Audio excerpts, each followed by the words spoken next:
What's up, everybody, and welcome to Bump and Run. I'm Pete Colasano, joined as always by my good friend, Mr. Scott Bracey. What's going on, dude? Peter Colasano, good to see you, buddy, and we are ready to rock and roll. It is hard to believe, but it has to be said, it is almost football season. And as per usual, when we get closer to football season, right around this time, we start to take a look at teams. You know, we've had the draft, we've had free agency, we've had trades. Teams are relatively who they're going to be at this point. There are some, we're not going to get into it today too much, but there are still some names out there as free agents. I suspect they'll come up if there are injuries and stuff like that, especially in the wide receiver realm. There are some decent wide receiver free agents available. But what we will start doing, we don't really skip from here on out. There might be 1 week here or there just because, or just before the season starts. We'll see. But we'll start breaking down our divisions, taking a look today. We take a look at the AFC East. So without further ado, are you ready? I can't believe I'm saying. Are you ready for some football? I am. Let's ready. Let's get to it. This is our specialty. We've had our breaks. No more breaks. Here we go. So, first question out of the gate before we get into preview. Are you still a Jets fan? Well, look. Let me put it in these kind of terms. Do you have any relatives in your family? You don't name names. Don't name names. Definitely don't want to name names. But do you have any relatives in your family that you're like, God, sometimes they just maybe at a certain holiday might have 1 or 2 dozen too many, maybe say something that you're just like, God damn it. Or, it's just things happen sometimes.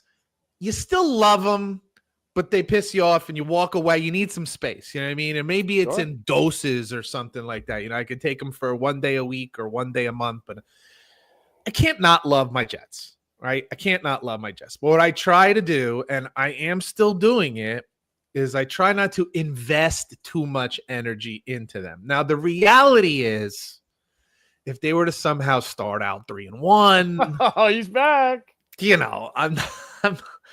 I can't unlove them, but I cannot give too much energy to them until they start giving me that same energy back. Is that fair? Isn't that a fair and healthy relationship? Well, you know what they used to say? There's this old thing they used to say, isn't a relationship a 50-50 thing? And the answer to that is no.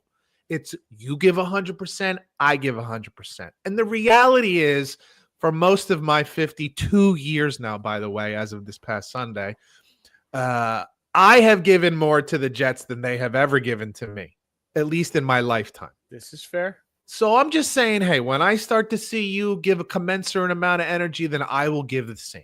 I just want it to be fair. That's all. So I will still be rooting for the Detroit Lions this year.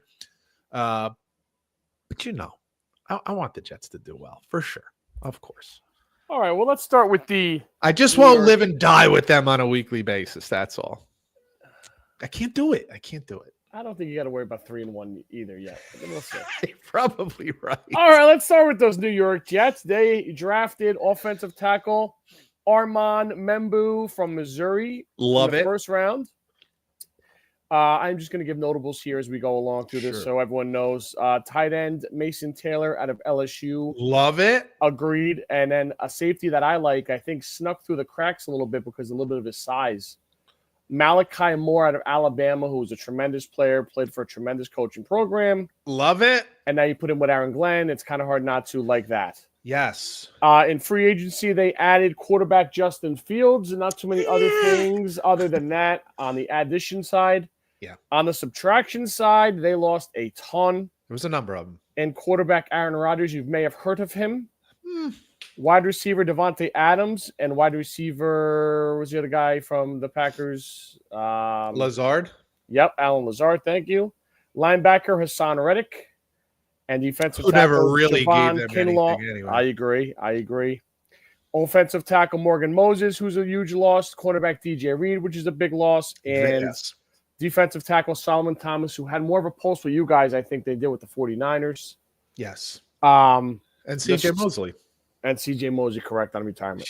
The schedule A couple notable games here. Week 1 against Aaron Rodgers and the Pittsburgh Steelers. There is a God. It is NFL amazing. Has a sense of humor. It's just crazy. Week 3 at Baker Mayfield's Buccaneers. Week 6 in London against my Denver Broncos. Week 8 at the Bengals. Week 12 at the Ravens. And Week 18 in snowy, cold, frigid Buffalo Bills. Yes. You threw out a lot there. Let me try to remember some of it. Yeah, you can go back. I do not love Justin Fields. All of these subtractions that you mentioned, the only one, CJ Mosley hurts, but I think it was just time. And he gave, to his credit, CJ gave us everything. CJ gave everything. He was a great player with the Jets. He was a great player before the Jets. He was a great player with the Jets. Great leader. They're going to miss the leadership maybe more than anything. Devontae Adams hurts, especially you bring in the young tight end who I like. Devontae Adams is still very productive. Would have been nice to have a guy on the other side with Garrett Wilson. So that one stings a little bit. I mentioned that there are still a couple pretty well-known names out there at wide receiver, so we'll see what they do. I know they're not – look, the reality is that Jets are not building to this year. They're not looking for – I don't – look, you're always trying to make the playoffs, but I don't think that even they think that they're a contender. Maybe you can pull off a playoff run, but they don't think they're a contender, nor is that what they're building here. That's why you get rid of all those names. That's why you move on from Aaron Rodgers. That's why you bring in a young Justin Fields. So PFF just put out their top 10 offensive lines in the league last week, and the Jets ranked at number 9, which is very impressive considering where they were just 2 years ago, probably the 32nd ranked or 30th ranked offensive line in the National Football League. So between Joe Douglas and this new regime, there's been a clear direction of moving with offensive line. I love what they did with the pick. Now you have bookend tackles, which I love. If you really do look at the offensive line, it is potentially even better than number 9. It's very good, and it's relatively young now. The kid from USC has to stay healthy because that makes the got to say Vera Tucker's got to stay healthy. That's a big one. But you got the center. I like what they got going across the board there. The interesting thing here to me will be the defense. Lost a lot of pieces. Total new regime. Let's be fair. Aaron Glenn didn't exactly have the best defense in the world going on over at Detroit. This is not about his defense. This is more about who he is as a former Jet and as a leader, as a head coach. So that'll be the interesting thing, because if you look over the last 4 or 5 years, I would say the Jets really tried to hang their hat on the defensive side of the ball. So we'll see what that looks like going forward. There's one word that I would use that you and I like a lot when it comes to NFL teams. That's rarely the case with the Jets, but it's very much the case with them this year. It's quiet. It's been a very quiet offseason. They quietly moved on from Rodgers. You haven't heard any kind of rumors. You haven't heard any stories. There's nothing to talk about with the Jets. Yep. And I like that very much. Yep. You look last year, one of the 2 loudest teams in the league last year were the Cincinnati Bengals and the San Francisco 49ers. Neither one of them made the playoffs. So loud rarely equates to good, and quiet is definitely what the Jets have been this offseason so far.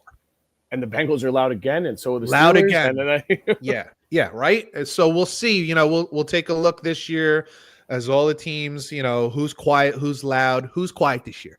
Chargers very quiet. Atlanta relatively quiet. Like there's a handful of teams. Rams quiet. Broncos. Even Green Bay has been quiet. Broncos have been quiet. So then you got your handful of teams that are kind of loud. Colts with the quarterback situation. There's a bunch of them. So. But the Jets have been quiet, and that is very rare, for that organization. I forgot to mention, finished 3rd last year in the division, 5-12. Yeah. And after we're done with this, we'll give our this year's predictions on where we rank. We don't need to do records because it gets too confusing.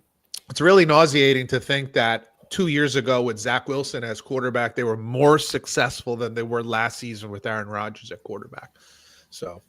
So you just led with 2 segues there, sir, with the same team, Loud and Zach Wilson. So let's go to the Miami Dolphins, shall we? Sure, why not? So I'll slow this down a little bit so you could jump in when you want. Okay. Draft defensive tackle Kenny Grant out of Michigan in the first round. Like it. A guy I like a lot, but I don't know if it's a position of need for them at running back. Ollie Gordon, who I think won the Doak Walker in college 2 years ago. Guy was fantastic. Yeah.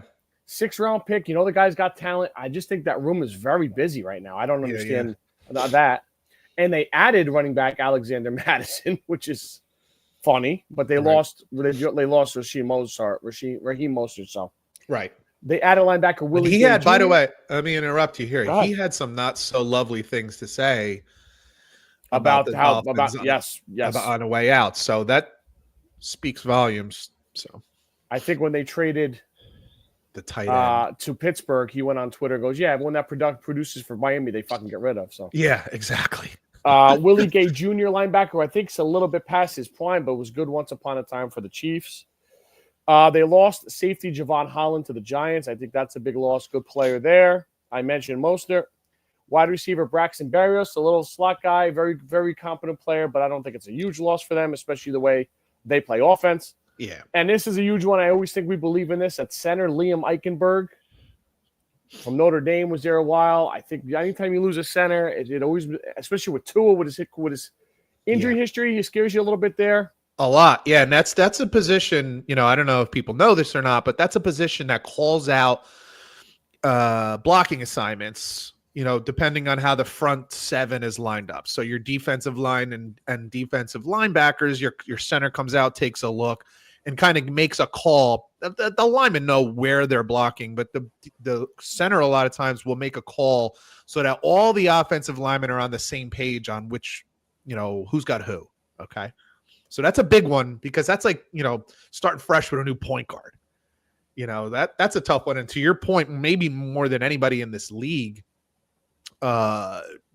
with Tua get his injury history and stuff like that.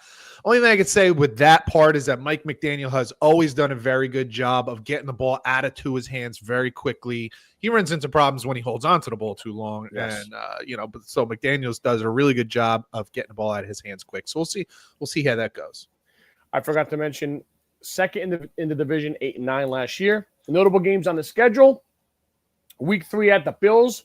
Huge win for a Miami team that has to go to Buffalo in September and not December. Hey, make no mistake there, too. That's a win for Buffalo because if you look historically, at least over the last few years, when they travel to Miami early in the season, they struggle in that heat. So it actually probably works out well for both. There you go. Buffalo. I mean, but you're 100% correct. Miami doesn't want to go to Buffalo in December or January. So that's a big coup for them. Week 6. Hosting Jim Harbaugh's Chargers.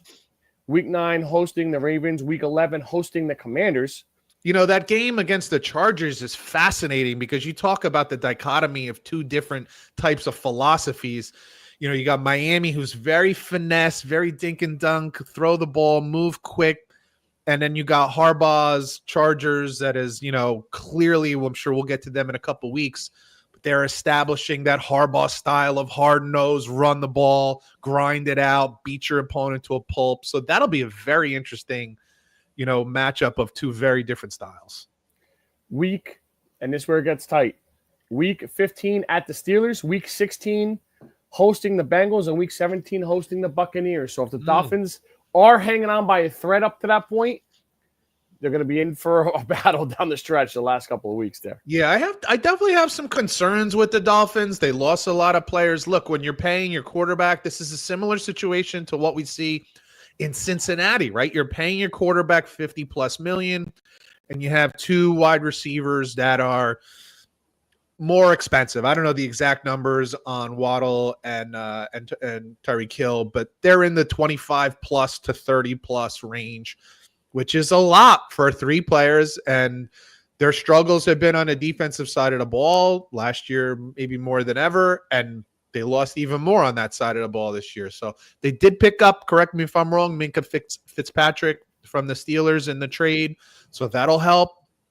But there are definitely some concerns, continue to be some concerns about the defense. And then maybe more importantly, we just haven't seen proof of concept of Tua winning big games and big games on the road and late season games in the cold.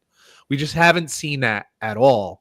So it'll be interesting to see What, you don't believe in Darren Waller? They're out of retirement for a tight end for the Dolphins. That tells you something when you're really stretching for that one. The guy hasn't completed even half a season in like 3 years, so maybe more than that. Yeah. McDaniel got to make the playoffs here. Got to make the playoffs. Yeah. Let's say they go 9-8 and just miss the playoffs. It always comes down to how things look. Yeah. There's a path to be 9-8, miss the playoffs, and him keep his job, but I don't know. I don't know. The problem you have if you're Miami is that if you move on from Mike McDaniel, it seems to me, I'll say this, it seems to me if you move on from Mike McDaniel, you're acknowledging that you're moving on from Tua also. I think and you're the right. problem with that is he still has 4 years left on his mega deal. So that's why it screams to me no. I think almost no matter what, you go one more year because you got to give Tua one more year because or else you're taking like $150 million salary cap hit. Yeah. And they're not going to do that. So just because of the financial situation, probably not. But we did a few weeks ago, a few weeks ago, I guess, coaches that are on a hot seat, and Mike McDaniel is definitely one of them. Yep. And what does that mean? Oh, maybe he doesn't get fired now, but he would get fired by Halloween next season. If things we've seen that movie before many times. Makes no sense to me because if you're thinking, hey, this guy's not going to make it to Halloween, then why not just bounce him the year before? You don't have to get rid of Tua, but I just think that's an acknowledgement. They've been such a pair. McDaniel doesn't look the same when Tua's not on the field. Tua, it definitely seems to thrive in his system. You are kind of conceding that Tua's not your guy, which I think they might be thinking anyway, but you're kind of conceding he's not your guy if you move on from the coach. I'm trying to think, who was the offensive coordinator at Alabama when he was there? Was it Sark? That's a really good question. That makes a lot of sense. Was it Lane Kiffin? Or was it Brian Dable? Kiffin went to Florida International or Florida Atlantic before even going to Ole Miss. Yeah. So he was probably gone. It probably was Sark, because Sark went from Alabama to Texas, right? If it's Brian Dable. Wow. That's interesting. It is, isn't it? That's interesting. Yeah. We can talk about that another day. Yeah. All right, let's go to the defending AFC East champs, the Buffalo Bills, at 13-4 last year. Tremendous year. They drafted cornerback Maxwell Hairston at Kentucky, who's already, I think, in trouble with the law, if I'm not mistaken. I think fantastic. That's a good start. They added Joey Bosa. I like this one a lot, and they did it on the cheap. We've talked about this one already, so I could see them doing a little load management with him until the end of the season, and then maybe the last 2 games, and then the playoffs, letting them really rip. Again, that always depends on how things are going, of course. If you need more Joey Bosa, he's going to play more. But I suspect it'll be kind of a load management thing until the end of the season. Is Von Miller still on his team? No, they lost edge rusher Von Miller. No. Kind of what they did with him. So, yeah, that's, that kind of thing. They also added defensive tackle Larry Ogunjobi, which is fun to say, if you could say it right. Oh, yeah. They lost wide receiver Mac Hollins, Von Miller, and safety Micah Hyde, called it quits. Right. Good career out of him. Yes. Out of Iowa, I believe. Schedule is tough. Obviously, playing a first-place schedule is always tough. The Ravens, week 1 out of the gate. That'll be fun. At the Falcons, week 6, I highlighted because I think that's Where's that Ravens game? It's home, sir. Nice. The week 6 at the Falcons game is interesting to me because I think the Falcons offense is going to be fun if Michael Penix is what we think Michael Penix could be. They can. I agree. That's going to be thrown all over the field and indoors, and I think that game's going to be pretty fun. I agree. Week 9, the annual battle with the Chiefs at home. Week 12, they'll win that one because they always win the regular season battle. That's amazing. Week 12 at the Texans. We don't know what they're going to be quite right now, but on paper, fascinating team. Week 13 at the Steelers. Week 14 host the Bengals, which is always a scary thing when you think of Bengals and Bills, obviously. And week 17, I love this matchup late Christmas weekend, hosting the Eagles. Ooh, right in Buffalo, right. That'll be fun. That could be a preview of a game about 5 weeks later. You're not kidding. It wouldn't shock me. That schedule is very difficult. What was that week 3 game? Week 6 at the Falcons. Week 1 home against the Ravens. Okay, there was another game in there that I was like, huh. There's something about the Bills coming into this season. Obviously, they're not over the hump because they haven't gotten to the Super Bowl. It's not even about winning the Super Bowl so much as it is getting to it to say, like, we can do this.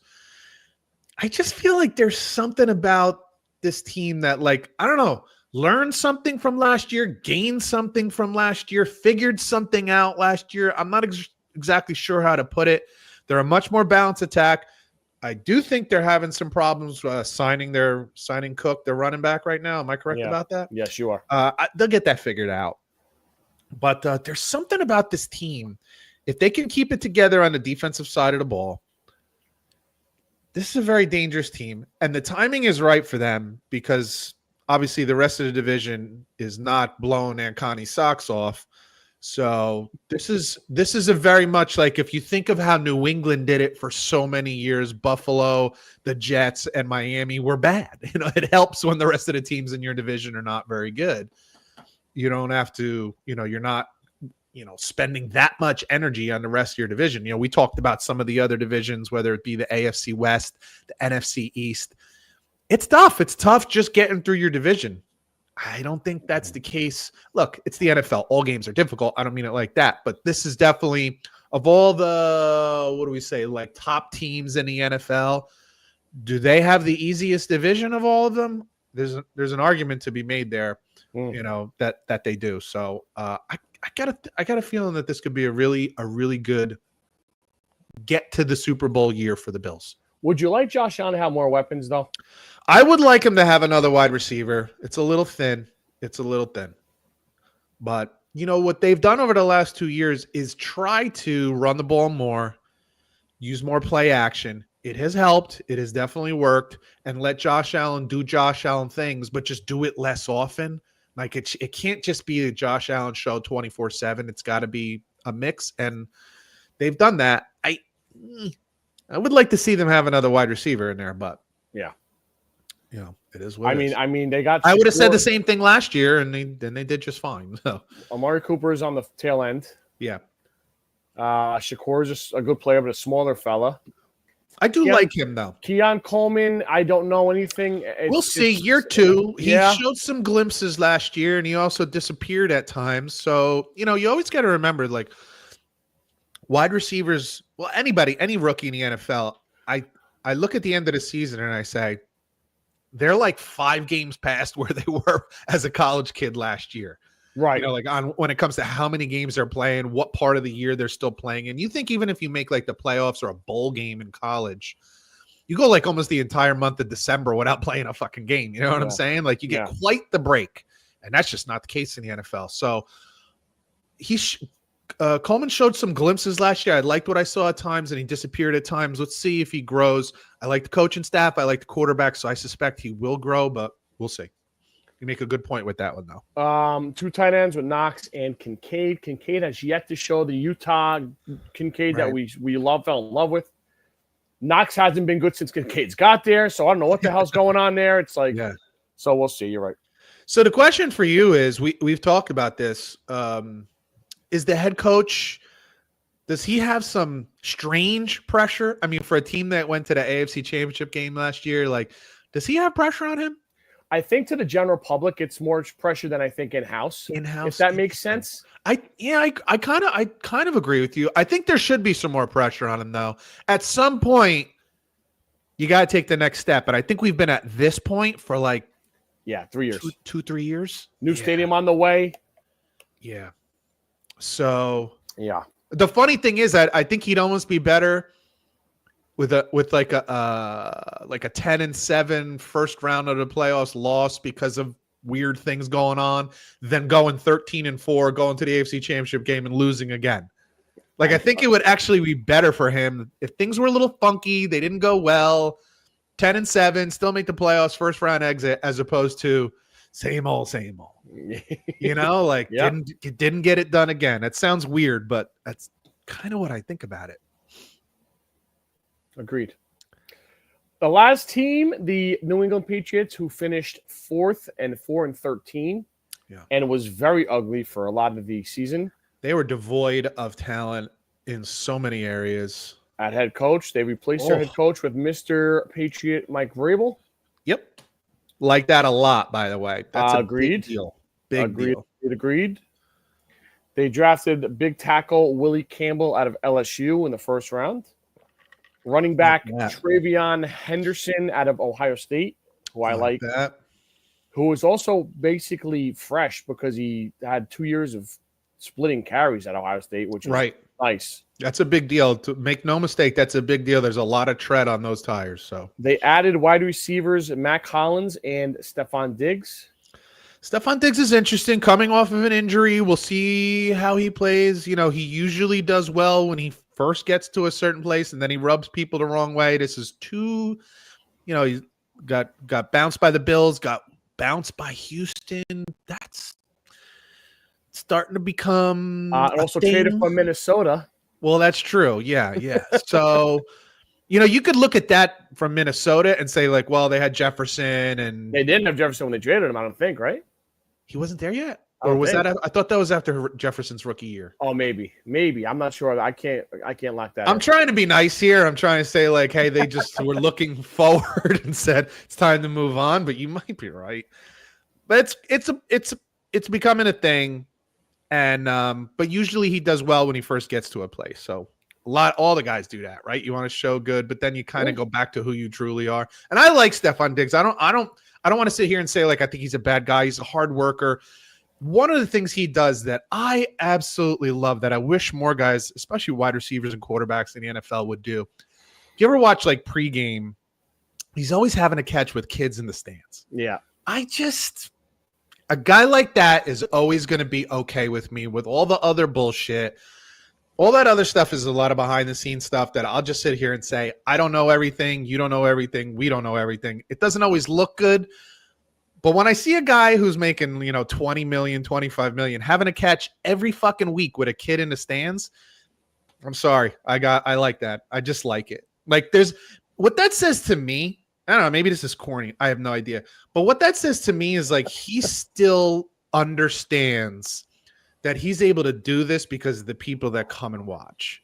I say this all the time. Players, you're not paid by the owners. You're paid by the fans. The owners are paid by the fans, and the players are paid by the fans. You're not paid by the owners. So show some umbrage to the people that actually pay your salaries. I don't want to poo-poo on your parade here. But you're going to poo-poo on my parade. Go ahead. It's kind of hard for me to get on that train when you see videos of him doing, like, cocaine and on a boat party. It's kind of... He's an imperfect fella. It's kind of hard to... Oh, the kids! Yeah. Well, you know, geez, you know, Darryl Strawberry used to throw the ball around with kids, too. Doc Gooden was a nice guy, but he had a line or two in his life. You know, he threw a no-hitter for the Yankees. He missed the victory parade because he was getting fucking yacked up. You were rooting for him when he was with the Yanks, though, so, you know. Cornerback Carlton Davis added to the Patriots, along with defensive tackle Milton Williams. They lost Jacoby Brissett, and you're going to laugh at me on this one. I don't think losing a veteran quarterback with a young quarterback is – you can't sneeze at that. What'd they replace him with? I don't remember. Do you? I don't either. They also traded Joe Milton to the Cowboys. That was the other thing I was going to say. Drake May's ass, because if Drake May went 1-4, guess where that conversation was going to go? Right, because you got a guy who could throw the ball about 127 yards. I got to look this up now because that is definitely intriguing. Yeah, I'm with you on that. Like, I remember when Zach Wilson was with the Jets, and you know, I didn't love the fact that they were starting him right away, and they didn't have any real veteran voices in the locker room. So, not good, huh? It's not great. boy. How do I even give you to guess this? I don't even know. Let's just let her rip. What do you got? Yeah, I'm gonna let it rip. I just want to see if there's another guy here. Whew. Wow, you're like in mourning, and you're not even a Patriots fan. Well, that was last year's. Can I have 2025 for Christ's sake? Oh, he doesn't even have it right. Hold on. No. I had the one guy right. I want to see if there's another one. While you're looking, I just want to say, I will say this. Here it is. Ready? Yeah. God. I was just going to say, I will say that if you're a Patriots fan right now, I don't care who your backup is. I don't care what the rest of the team is. You should be excited because you got to believe that you found your quarterback. And as we say every fucking episode on this podcast, if you don't have a quarterback, you're not even when we're talking about the Jets, you're not a real quarterback. So you're not really part of the discussion. I don't care who you are in this league. I don't care how good the roster is. If you don't have a quarterback, you're not really a contender. So the Drake May part of it is very exciting, and the Vrabel part of it is very exciting, and an ownership organization that knows how to win championships. So the most important parts: owner, coach, quarterback. Hard to beat. Josh Dobbs. We like Josh. And rookie Ben Woolridge. Right. Where did he play? Montclair State or something like that? He had to play at Cornell with a name like that. We like Josh. And you know what Josh is? Josh is not a threat. Josh is not a threat. Josh is a grown-up. Josh does the right thing. Josh will put his arm around Drake May and guide him and help him. And sing hallelujah. All right. The schedule, obviously, from playing a last place schedule, is not so brutal. But you got your typical Steelers week 3, Bengals week 12, Ravens week 16 because of the division they're playing against. Mm-hmm. At Bengals, at Ravens, that's not great down the stretch. Week 5 at the Bills, and week 10 at Tampa Bay. I think Vrabel's going to have this team ready to play week in and week out. For sure. I don't think there's any secret about that. Yeah. The defense is very, very thin on depth, but that's a Vrabel staple. I get it. It's the big question of Drake May, like you just said. If Drake May can take the next step up with some wide receivers, they got some running back depth now with Henderson and Stevenson. Hunter Henry, I think, is still a tight end, which is a good guy to have, a good target there as a second-year quarterback. They have some people drafted an offensive tackle. They have some pieces. They have the beginnings. I just don't know if it's if they start getting banged up, they can't sustain it. I don't think. Couple things here. I think it's still really early in the rebuild process because, man, that team that played last year, I mean, there's an argument to be made that there was less talent on that team than almost any team you can think of in the last 10 years. And that's including some pretty bad fucking teams like the Carolina Panthers, the Browns. But even the Browns in some of those years, one of the better offensive lines. They had some good defensive. What could you point to last year on New England that was good? There just wasn't much. I gotta tell you, man. There wasn't much. I don't know if they had any. They have a good. They had Gonzalez at corner. That's pretty good. Yeah. So I'm saying there just wasn't much there. So unlike college football with NIL and the window to transfer, it takes a while to do it in the NFL. Again, the good thing is they think I'm about 75% of the way sure. I think they're pretty excited about Drake May. There were still some things last year that I saw that I got to see more. Left me concerned. Yeah. And what's funny is he played enough that one of those things that I always talk about, not sophomore slump as much as other teams have film on you now. They're going to come at you from your blind spot. They're going to throw defensive coverages at you that you failed at last year. Can you adjust? So we'll see how he does that. And again, the league isn't stupid. They know who is the up-and-coming teams. They know who the up-and-coming quarterbacks are. You're not going to sneak up on anybody this year. It just doesn't work that way. Plus, you're still the Patriots, and there's still that tingly feeling from the Brady Belichick years. So it's not just going to be easy to just walk in places and win games. So I think it could still be pretty tough. But if you're a Patriots fan, there are definitely reasons to start to see light again moving forward. Yeah. It got dark there after Brady left. What do you have in order, sir? I still have the Bills winning this one relatively comfortably. Go 4-1 if you don't. Yeah, why don't we go let's 4-1? Get a little suspense. I think the Jets are going to be in last place. If you look at this entire division, who has the worst quarterback? The Jets. Who has the youngest, least experienced coach? The Jets. And who lost maybe more players than anybody else? Probably the Jets. Maybe close with the Dolphins. So I think the Jets are still going to be in fourth place. It wouldn't shock me if it was like a 6-win team, which is not great, but maybe when you think of last place, you think a little worse than that. 6-win, 7-win team wouldn't shock me. And I will also say, I'm no Justin Fields fan, never had been mistaken for a Justin Fields fan. But the reality is he does keep you in games with his legs. He does make some electric plays. And let's be honest, when you see a quarterback, electric, you need some electricity. And when a quarterback, I don't care what team you're watching, I don't care who you like, when you see a quarterback take off for like a 30-yard run, 40-yard run, something like that, or a 25-yard touchdown run, there's juice there, man. The rest of the team feels that kind of juice. I don't love the way Justin Fields throws the ball, but there's juice there. So it wouldn't shock me if they're like a 6-7 win team, you know? In fact, before I give you the rest of the teams, I will say the bottom three to me are kind of a cluster. You know, Finns, Pats, Jets. I have the same thoughts. I think there's a cluster somewhere between 6-10 and 8-9, somewhere in that range. So I got the Jets still in fourth. Do you want me to keep going, or did you want to tell me your fourth place? Yeah, let's do that. Oh, now you're learning fucking podcasting. Good.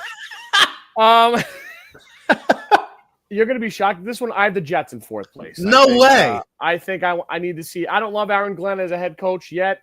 I don't need. Yeah, I don't know if he's ever going to be good. It seems like just a Jets hire to me. I don't know. Maybe because that's like maybe that's what I've seen my whole life, as yours as well, basically.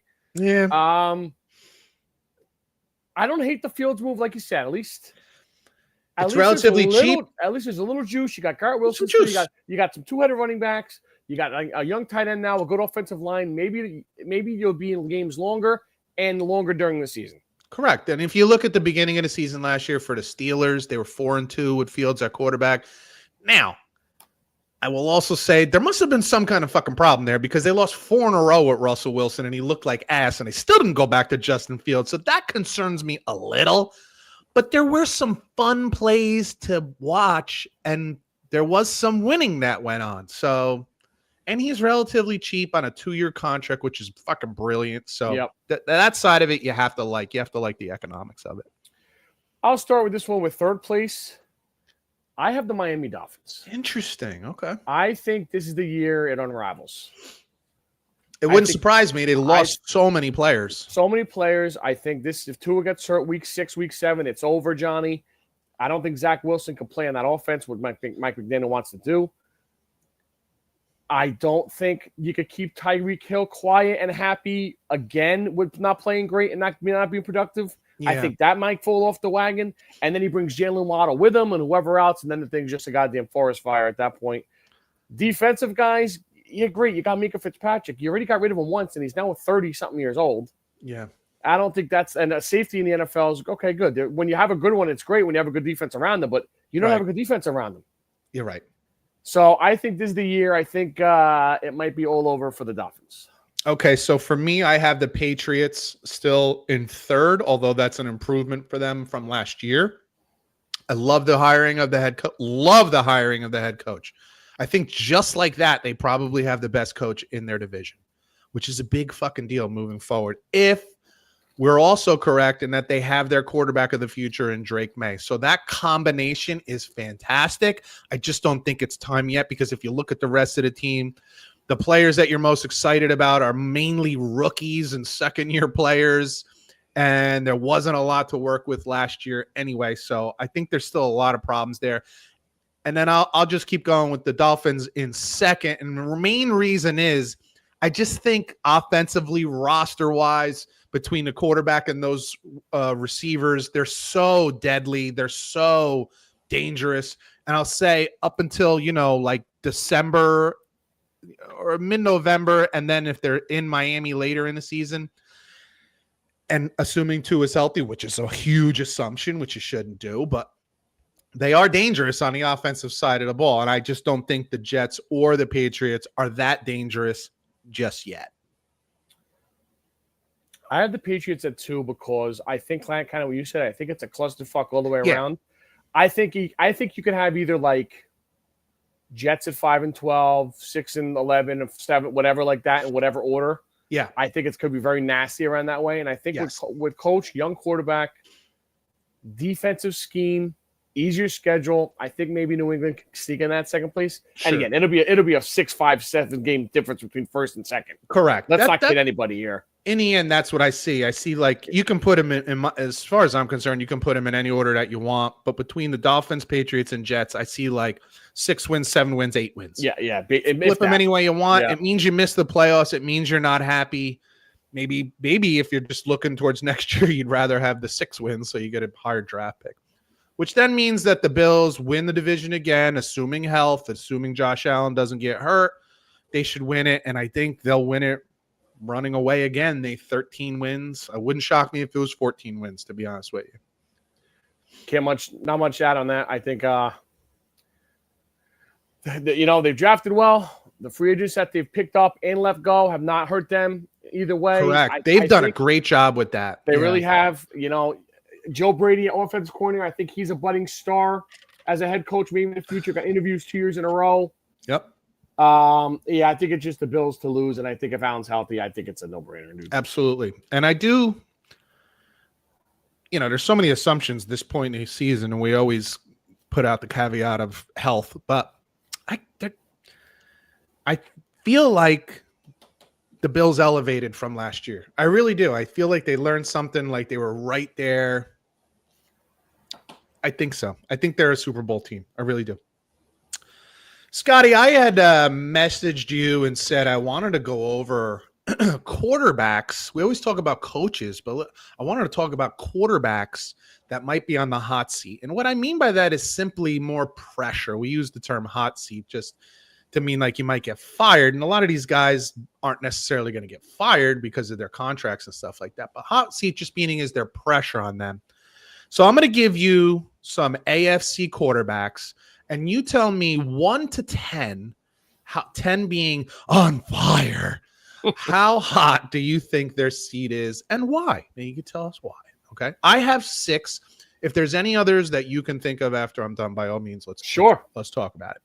So we're going to stay right here in division with Tua Tagovailoa, Miami Dolphins. 1 to 10, what kind of pressure do you think he has on him right now? So this is a good one, tough one right out of the gate because I don't think the team has big expectations. But for him, I'd go 7. Yeah, 7 was a number that I kind of landed on as well. I'd go 7. I think he's been in the league long enough, injury prone at times. And you can't use he hasn't been in the league long anymore. Like he's been in the league plenty long. The injuries are always going to put a question mark over his head, or at least they're going to have people biting their nails, wondering if the next play is the one he's going to go down. Hasn't completed a full season, I don't know, ever maybe, but there's some pressure, and it's more about just like, who are you? Again, not going to get fired. They're not going to eat $150 million. But it's like, who are you, dude? Are you a starter in this league, a frontline starter, or are you just kind of okay? Weapons galore for his whole career. So it's like, an offensive head coach. Yep. That most people liked. Good weather. Yes, very. Yeah. All right, sticking also different type of pressure about Justin Fields. 4. So I take a different tact on this one. I put it at 8. And here's why I say that. It's not so much like your job with the Jets or something like that. If Justin Fields can't make it work to some degree with the Jets, he's not a starter in the NFL anymore. It was questionable last year whether he was a starter, and the Jets gave him that opportunity. If he fails again this year, if they go 4-11 and he's the starter for most of those games, no one's going to look at him as a starter. And $20 million, I don't know that he even gets the second year on that $40 million contract, $20 million a year. I don't know that he gets a second year, and I don't know that he's ever truly a starter in this league again. I don't think he gets a Sam Darnold opportunity again. This is the 3rd team he's been on in 3 years. And there's a Although reason the NFL is different now than it used to be, dude. Because look at Geno Smith, Baker, Sam. These guys getting 3 opportunities now, dude. It's maybe not the same as it used to be. Although this is his 3rd opportunity. But to be fair, it's third opportunity. Opportunity. So, and those guys showed things at times that I don't know that Justin Fields has. Well, you just said it before. He was 4-2 with the Steelers last year out of the gate. All the stuff is with his legs. I mean, the athleticism is off the charts, of course. But like, I don't think anybody can tell me that they've seen like really exciting stuff with his arm. And in the end, you're a distributor of the football. That's the job of a quarterback, is to distribute the football to other guys on your team. And he doesn't do it very well. Yeah. So if he continues not to do it well, I just don't think he's a starter anymore. And that's a different type of pressure than, maybe the next guy that I'm going to name here, Justin Herbert. Yeah. See, this one to me is about an 8.5 or 9. I think this one's high. I think you got the combo with Jimmy there now. Again, been in the league a long time. What, like 5 years at least? Not a long time, but long enough. 5-6 years. Long enough, yeah. To see success, 0 playoff wins. I think 2 playoff appearances. Blew a fucking huge lead in the 1 to Jacksonville. Yep. Which wasn't exactly playing the Chiefs at Arrowhead. Right. Has up until last year had plenty of weapons to go along on the outside. Although they're building now at McConkey, Johnson. I think they drafted another guy. Jimmy's a fucking veteran guy, head coach. When he was at Michigan, he said his favorite guy was Justin Herbert, and now he gets to coach him. Yeah. All right, Jim, now put your money where your mouth is now. Let's put the combination together and let's get in the playoffs for a second year in a row and now win a game. Yeah, no, he absolutely loves him. I mean, he absolutely loves them. And I know the playoff success and stuff hasn't been there. I still love him. But I put the hot seat number at 8 also.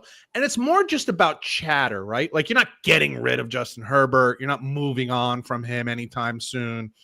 It's about the chatter. Like, if I'm trying to think like a quarterback who was on a team, maybe it was Ben Roethlisberger for a while near at the end, where it was like people were done with him. The chatter was there, but he still had a big contract, and he was, got 2 Super Bowls with the Steelers, been to 3. He's a legacy. So like they couldn't walk away from him. So they kept him, but everybody knew it was done. So there was chatter, and that chatter is not good. That negative chatter is not good. And I think that's what, the Chargers want to avoid. I don't think it's like Super Bowl or bust, but there needs to be some kind of playoff success. It can even be something like play the Bills, lose 35-33, throw for 300 yards and 3 touchdowns, but lose the game. That would be okay. Like, because that can't be on him. If you go 300, 3 touchdowns, and you lose by a field goal late in the game at Buffalo, ain't no one killing you for that. But like to your picks, like last year, James. Right, to your exactly, and the year before to Trevor Lawrence and Jacksonville, you can't have one of those, because then that chatter is going to be all off season. Do we have the right guy? Should we get? Which is crazy to me. But would it be nice if we played 17 games? There's that too. Now, some of that I have to acknowledge is on previous regimes. I would have him throw the ball 50 times a game with a bad offensive line. Not very bright to do. Your boy Staley. He was bad. So, but yeah, I'm with you on that. All right, next one. Trevor Lawrence. New head coach. Has had some playoff success. Has also had some really rough. This is going to surprise you. I think I got at about a 6, because he has had some playoff wins, although has also some injury situations. Has had 3 head coaches, and he started out with a goddamn nightmare with Urban Meyer. That whole situation was terrible. And I don't know that either one of us loves the guy that he has now. This is true. We also thought Doug Peterson was going to be great for him. We were dead wrong on that one. So maybe we could be wrong on this one. Or was it Trevor Lawrence? That's the question. I think maybe we might have an answer for that this season. I think he has 2 studs on the outside. I don't know what his run game looks like. I'm not sure his offensive line. Winnable division, dude. That division's not overpowering by any means. Good weather. But I don't think it's super, super high pressure there, especially with a rookie head coach. I don't think it's like... I think being in Jacksonville helps that situation. Yeah, because if he was in New York or fucking LA or whatever else. The new head coach helps that situation. When Harbaugh, even though he's super high profile, when he came to the Chargers last year, everybody kind of gave a fresh start to Herbert. So I think Lawrence kind of gets that. But here's a problem, dude. I feel like he's running into a situation where like he's running through coaches. And at some point you have to start asking, when is it not the coach and is it the player? Here's the other thing, and this is way more problematic with him than say with Herbert. From before he even got drafted, there were questions about how much he loves football and how much he wants to be a big time starting quarterback in this league. And he hasn't exactly shaken that yet. So again, for him, it's similar to Herbert in the sense of like, it'll be chatter that continues and gets stronger after the season, as opposed to they're moving on from him. But it's also a little different in that we're only like a year away from actually moving on from Trevor Lawrence. If it's that bad, it's that bad. I don't think the Chargers are anywhere near even considering moving on from Herbert. But Trevor Lawrence, to your point, third coach, hasn't been it's good. Chicken or the egg, right? It's been bad more often than it's been good. Even though there has been some good stuff, it's been bad more often. So, second to last one I got here, Mr. Lamar Jackson. So this is like 9.5 or 10 for me. Yeah, I'm kind of with you on that. I was gonna say 9. Yeah, again, not gonna lose his job, but at some point, 2 MVPs, unbelievable stats, all the talk. If you don't do it again in the playoffs, what are we talking about? Everybody has him ranked as a top 5 quarterback in this league, but all the other quarterbacks that we have ahead of him have gone further than him. I actually do think he's better than, say, Jalen Hurts. I think he's a better player, a better quarterback, but Jalen Hurts is wildly more successful. Yes, he is. So at some point, if he were to get a first-round exit again this year or second-round exit, at some point he has to start to drop in his how great. He's just great, so great. Is he? Yeah. I mean, is he? I'm Agreed. just saying. I don't know. He very good. I've said from the first fucking time we ever did this podcast, I said you're never going to win less than 10 games. I just don't know that you're going to win a Super Bowl. Now, for a lot of teams, if he were to go to the Jets, he'd have a ring, his name in the Ring of Honor if he won 10 games every year for a decade. Yeah. Baltimore's a little different, man. They're used to winning a little more. So at some point you do have to produce. If we're going to talk about who the hell's the head coach for Buffalo? McDermott. I couldn't remember his name. If we're going to talk about McDermott like that, like if he gets to the AFC Championship game and loses again, there's some pressure that he might lose his job. Why wouldn't it be the same with Lamar Jackson? All we've ever heard is they got to give him weapons. They got to give him weapons. They got to give him weapons. And every single year they add weapons, and it doesn't change a damn thing.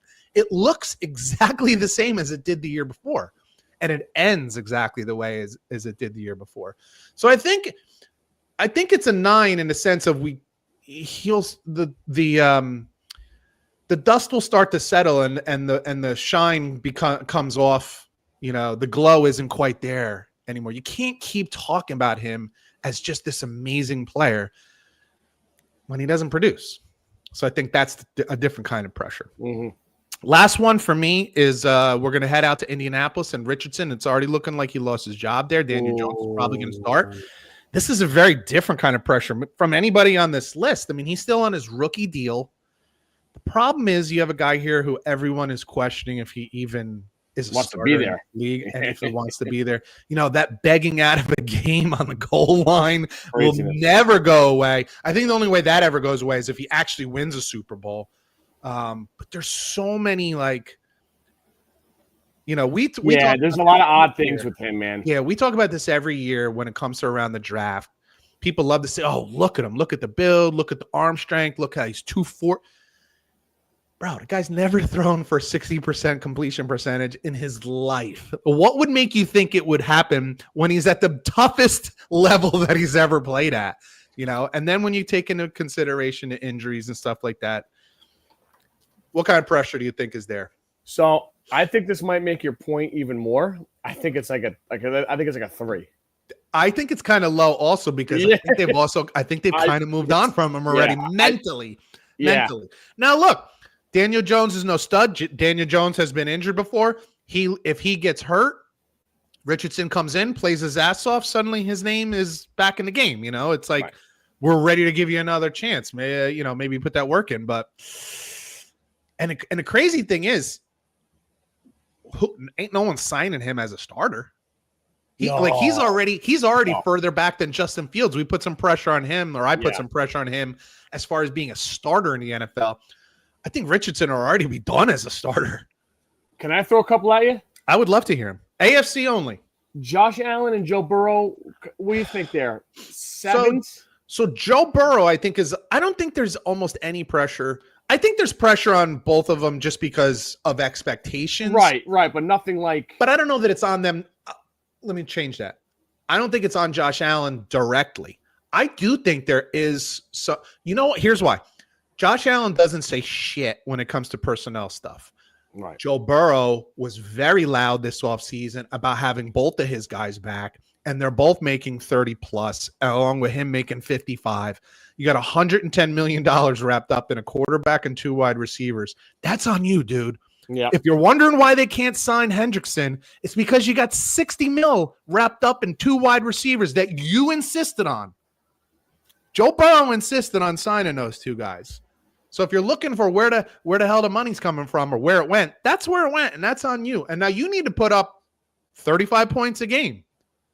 You kind of had to do that last year, and you weren't able to do it. So man, they're going to be in Big 12 battles. It's going to be awesome. I think it's going to be very interesting. Yeah, I think it could be very fun. It's going to be the kind of team that you're not going to want to take your eyes off of. But 2 more. Yes. Same boat, I think, for me. So, well, I mean, just give me a number for Joe Burrow. I'll put Josh Allen like down at 5 or something like that. Yeah, yeah. I think with Joe Burrow, it's probably like 7.5. Yeah, something like that. Bo Nix, CJ Stroud, playoff guys. Stroud playoff the last 2 years, winnable division. Nix with Sean Payton, major upgrades in the offseason, went to a playoff game last year. Yeah, almost 0 on Nix. I was going to say 2 or 3 on Nix. Very low on Nix. 4 on Stroud, 5 on Stroud. I think a little higher. Tell me their division again. So you got Houston. Is that Indianapolis? Indianapolis, Tennessee, Jacksonville. Yeah.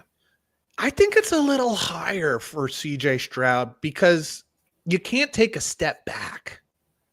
That's fair. You know what I mean? Because what were they? Were they 11 wins last 2 seasons or 10 wins, 11 wins? Yeah, that sounds about right. Yeah.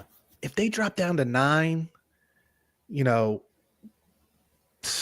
I think there's a little more. I'll put him at like 6. And the reason why I brought him up too is I think we said we last 2 weeks ago, whatever we had the podcast.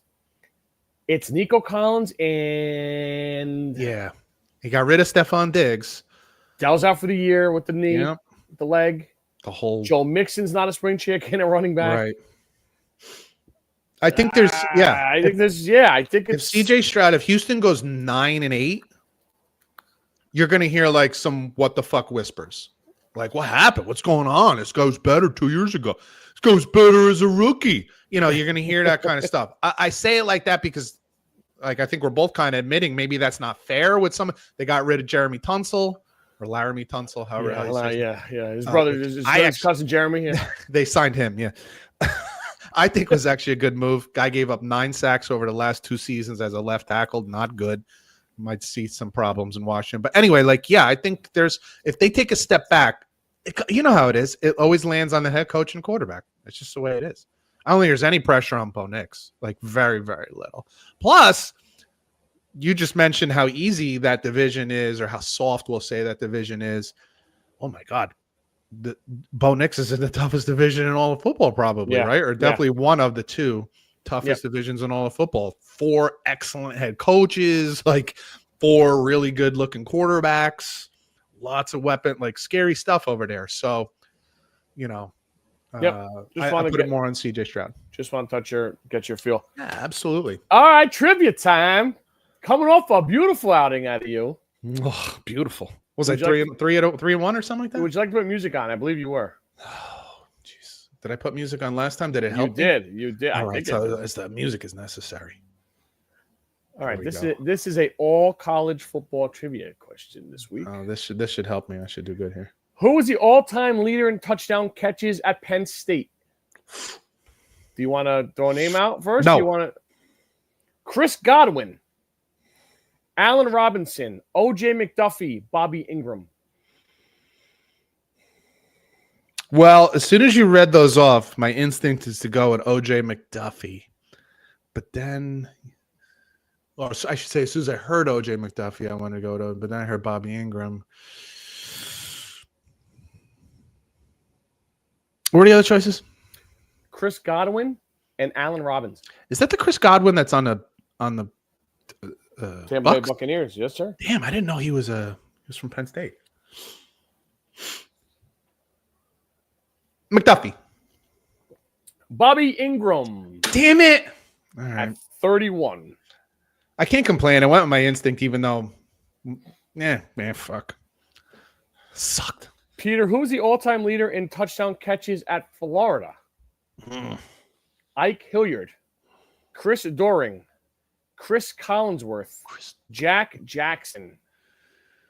I don't know who Jack Jackson is, and why would you put his name in there if you... Chris Collinsworth is so interesting. Who was his quarterback? Steve Spurrier?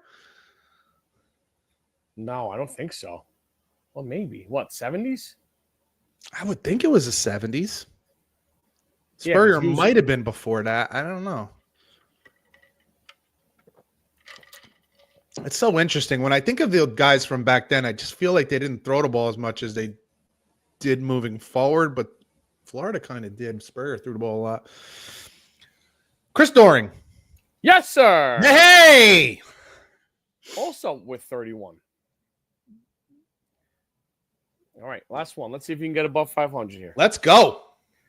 Who is the all-time leader in passing touchdowns at Michigan? All-time leader, passing touchdowns, Michigan. John Navarre, Denard Robinson, Chad Henne, Elvis Gerback. Why do I think it's Elvis Gerback? But I want to say Chad. I want to say Chad Henne, but Elvis Gerback, for some reason, that fucking guy's name with the Elvis always seems to like.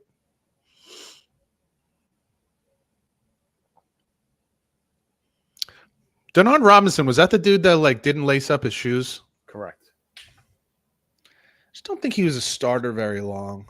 I'm gonna say Chad Henne. Yes, sir. Hey, 2-1 today. 87. Oh, I'm bad. You know what it is, dude? It's football season. It's football season. I'm getting excited. My head is on straight. I got no complaints. I got no fooling around. Denard Robinson was a 3-year starter. Was he really? Yeah. Always at quarterback? Wasn't he? I feel like he also played like. Well, he ran a lot. That's what he just like. Yeah. Yeah. I didn't realize he started that long. Yeah, man. With no shoes tied. 1 for Rich Rod and 2 for Brady Hoke. Fascinating. I would have got that wrong. How many years was he a starter? I definitely would have got that wrong. Yeah, God bless. We don't play those games. What are we watching this weekend? A little British Open. No, sorry, the Scottish Open. Scottish Open. Scotty. Sorry. The Scotty Open. We have the little American Century Golf, the Pro-Am in Tahoe, which I love watching. It's fantastic. Dan Patrick's actually there live this week. Dude, Jesus Christ. By the way, Dan Patrick came out and said that said some pretty rough things about his last stretch at ESPN.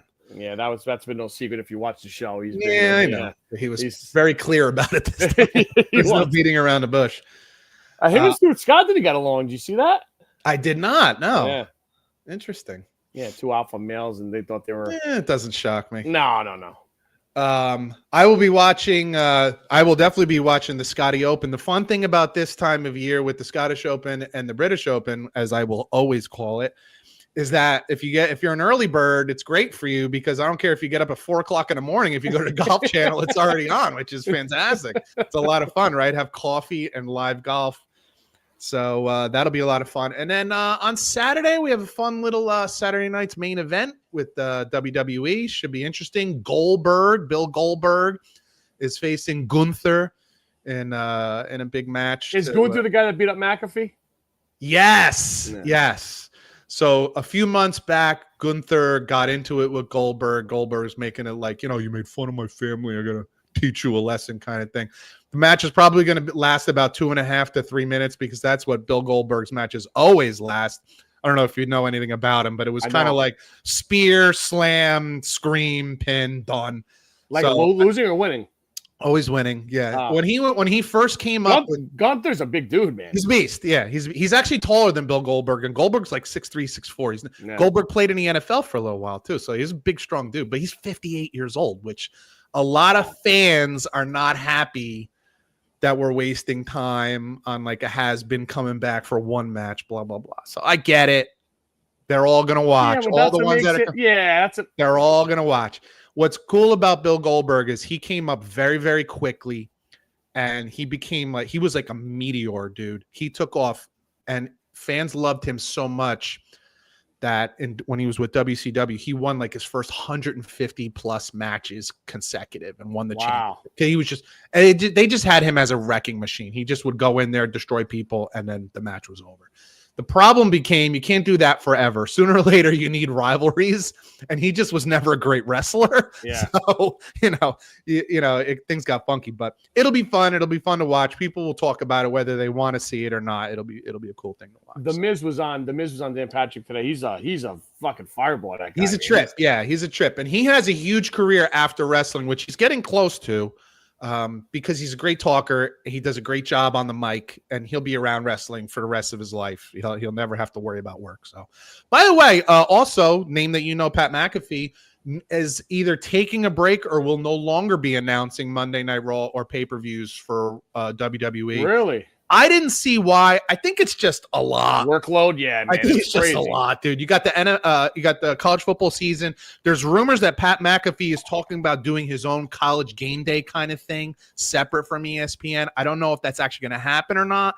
But you think about how much that guy travels between his show, game day, WWE. Yeah. It's a lot, dude. I don't care who you are. It's a lot. So there were some days he was doing the podcast show on ESPN, and then at night, going to like St. Louis, going to my I know. And it's just a lot. Plus, he's got families. Like he doesn't need it. He doesn't need it. So I suspect you'll see him from time to time, but not on the regular like he has been. So some fans are disappointed. I know my son is disappointed, but tough schedule, dude. Tough.